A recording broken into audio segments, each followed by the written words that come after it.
Bonjour tout le monde, je suis super heureuse de vous retrouver enfin avec une nouvelle vidéo qui est un book haul. Alors je sais que dans ma première vidéo book haul de l'année, je vous avais dit que moins il y aurait de book haul, mieux je me porterais. Bon bah voilà, le deuxième est arrivé. Je pense avoir été quand même relativement raisonnable. On se raccroche à ce qu'on peut puisque j'ai seulement 7 livres à vous présenter. Je vais vous montrer tout ça. Il y a un emprunt médiathèque et tout le reste ce sont des livres que j'ai achetés. Vraiment il y a eu du craquage, c'est-à-dire que clairement c'est des livres, il me les fallait et je ne pouvais pas faire autrement.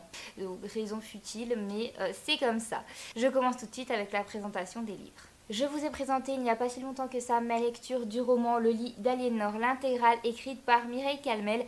Je l'avais vraiment beaucoup aimé et il me fallait absolument la suite. Donc dans ce roman-ci, Aliénor est reine de France. Et bien dans les deux livres qui lui font suite, elle est reine d'Angleterre, donc on change de pays et on la suit dans ses aventures. Je suis vraiment hyper heureuse d'avoir acheté la suite parce que vraiment quand j'ai terminé le lit d'Aliénor, j'avais presque envie en fait de lire la suite directement. Maintenant ils sont là, donc c'est bon, je peux les lire dès que j'en aurai envie et je pense que ça viendra très rapidement. J'ai décidé de privilégier l'édition poche. C'est vrai que d'habitude je suis plutôt quelqu'un qui aime les grands formats, mais là je trouvais que les couvertures des poches étaient vraiment trop jolies, qu'elles allaient bien ensemble, chacune avec une couleur prédominante. Et Aliénor représentée de manière un petit peu peinture, enfin c'est une peinture et je trouve que c'est vraiment super joli.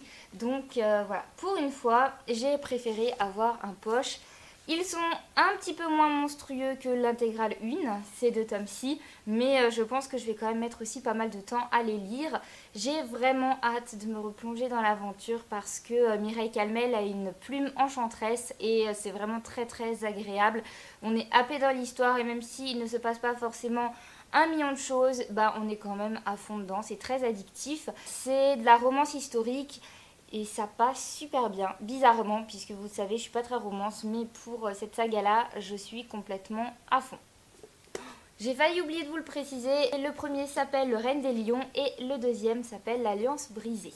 J'ai ensuite acheté 2 romans d'Agatha Christie qui met en scène le détective Hercule Poirot. Là encore, c'est un petit peu la même excuse que pour les 2 livres précédents. C'est-à-dire que assez récemment, j'ai lu Le Train bleu d'Agatha Christie qui a été vraiment un gros coup de cœur et j'aurais bien enchaîné avec un autre livre, une nouvelle enquête d'Hercule Poirot, mais je n'en avais pas en stock. En fait, c'est un peu un mensonge. Pour être tout à fait honnête, j'en ai plein en stock, mais j'essaye de lire les enquêtes d'Hercule Poirot dans l'ordre dans lequel Agatha Christie les a écrits et donc je n'avais pas les tomes suivants. Le train bleu. Donc maintenant, c'est chose faite. Donc nous avons tout d'abord La Maison du Péril où Hercule Poirot tente de comprendre pourquoi quelqu'un veut tuer Miss Buckley, puisque Miss Buckley n'arrête pas de réchapper à la mort. Donc un tableau qui se décroche de la tête de son lit, un rocher qui dévale une falaise, les freins d'une voiture qui lâche, etc. Donc il va essayer de comprendre pourquoi quelqu'un essaye de tuer, pour le moment en vain, Miss Buckley. Et dans le deuxième petit roman, Le couteau sur la nuque, c'est l'histoire de Lady Edgware qui ne supporte plus son mari, qui veut divorcer, mais celui-ci refuse. Elle va demander l'aide d'Hercule Poirot et finalement son mari va se retrouver assassiné, donc évidemment elle va se retrouver première suspecte. C'est du Hercule Poirot, vous le savez, j'en suis fan. J'ai vraiment hâte de me plonger dans ces petits romans qui se lisent très vite et qui sont absolument savoureux. J'ai hâte de vous en donner des nouvelles. Je passe ensuite à la présentation de 2 livres qui sont des beaux livres, si on peut dire. Tout d'abord, j'ai craqué pour ce livre qui s'intitule La Belle et la Bête. C'est aux éditions Chênes. En fait, ils ont regroupé les 2 versions, celle de Madame de Villeneuve et celle de Madame le Prince de Beaumont. J'adore La Belle et la Bête, c'est pas forcément mon conte préféré, mais j'aime quand même pas mal du tout. Et je pouvais pas passer à côté de cette édition quand j'ai vu qu'elle était parue, parce que je trouve qu'elle est juste magnifique. Et voilà, je pouvais pas. Mince. Je crois qu'on est en train de m'appeler, c'est super. Voilà, c'est pas grave, mais du coup je sais plus du tout où j'en étais. Bref, je suis paumée. Du coup, Oh là là, mais pourquoi ils m'ont appelé? En plus, c'était genre une pub là, vous savez, les messages automatiques. Donc en plus, l'appel complètement inutile. Bref, La Belle et la Bête.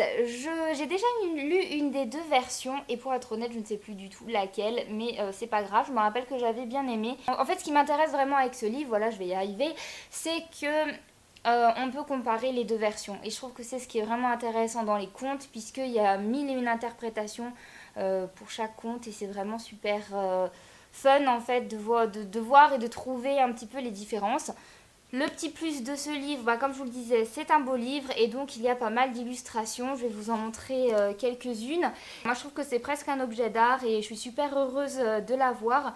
Je pense que je vais vraiment profiter de ce livre un maximum.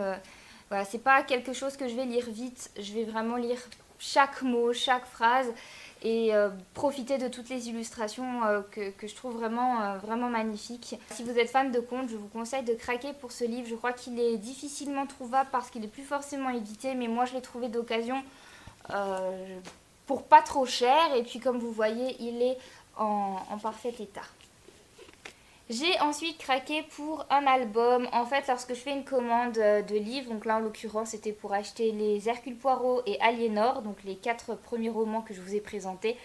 En général, je ne résiste pas et j'achète aussi un album. Vous le savez, je travaille en médiathèque en secteur jeunesse. Les albums, j'adore. Et je sais que parfois, malheureusement, les albums du jour au lendemain sont introuvables, c'est-à-dire que d'un coup, ils sont plus édités. Et en général, quand vous voulez les acheter d'occasion, ça chiffre énormément. Donc j'ai un petit peu pris l'habitude d'acheter un album à chaque fois que je fais une commande. Donc pas souvent, hein, j'essaye de pas souvent faire de commandes. Mais quand j'en fais une, je prends un album que j'aime énormément pour l'avoir et pour être sûre de l'avoir pour toujours et pas qu'un jour il soit introuvable et que je sois un peu frustrée. Donc là, en l'occurrence, il s'agit de Bébé Chouette de Martin Vadel et Patrick Benson et il me semble que c'est l'École des loisirs, une valeur sûre hein, en album jeunesse, disons-le. Pareil, je vais essayer de vous montrer quelques petites illustrations. C'est une histoire toute mignonne de 3 bébés chouettes qui attendent leur maman. Leur maman est partie chasser pour les nourrir et elle a un peu de retard, elle arrive pas tout de suite, il fait nuit, puis les bébés chouettes, elle commence à avoir un petit peu peur et à s'inquiéter et à se demander où est leur maman. C'est vraiment un très très beau conte qui a pour but de rassurer les enfants puisque quand on commence à avoir 2-3 ans, il faut apprendre à s'émanciper un peu de sa maman. C'est un très très bel album d'apprentissage pour dire que même quand tu ne vois pas maman, elle n'est jamais bien loin. C'est vraiment un album doudou que j'adore raconter. Pour finir, je vous présente le livre que j'ai emprunté à la médiathèque. Il s'agit de Les apparences de Gillian Flynn. Pour la petite histoire, j'ai eu l'occasion de tomber sur le DVD, en fait, l'adaptation de ce livre, qui ne s'appelle pas du tout pareil d'ailleurs, et je ne sais plus comment il s'appelle, mais je vous le mettrai quelque part. C'est un film avec Ben Affleck, qui est un acteur que j'aime bien, mais c'est un avis tout à fait subjectif puisque je le trouve très très très à mon goût, on va dire ça comme ça, pour rester élégant. Mais je me suis dit, ah ben tiens, ça a été adapté d'un roman, donc je préfère lire le livre avant de voir le film. Donc voilà, je l'ai emprunté. Vous le savez que les romans policiers, c'est pas forcément mon truc quand ça fait peur. Moi, je suis plus du genre Agatha Christie, Hercule Poirot, où on ne focalise pas sur le mort ou sur les meurtres en série, on focalise vraiment sur l'intrigue et la résolution de l'énigme. Mais là, je me suis dit, bon, allez, je me lance quand même. Ça a l'air assez méga flippant. Donc, pour la petite histoire, apparemment, donc c'est un jeune couple qui déménage et la femme va très rapidement disparaître et comme il y a pas mal de secrets dans le couple et pour chacun des deux personnages, très rapidement le mari Nick va être soupçonné, il va être le coupable idéal et donc a priori on va suivre le mari Nick qui va chercher désespérément à retrouver sa femme et à prouver son innocence.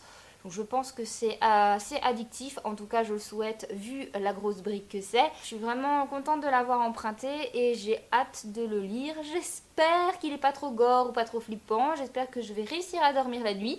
On verra bien, mais bon, pour le moment, je suis hyper motivée.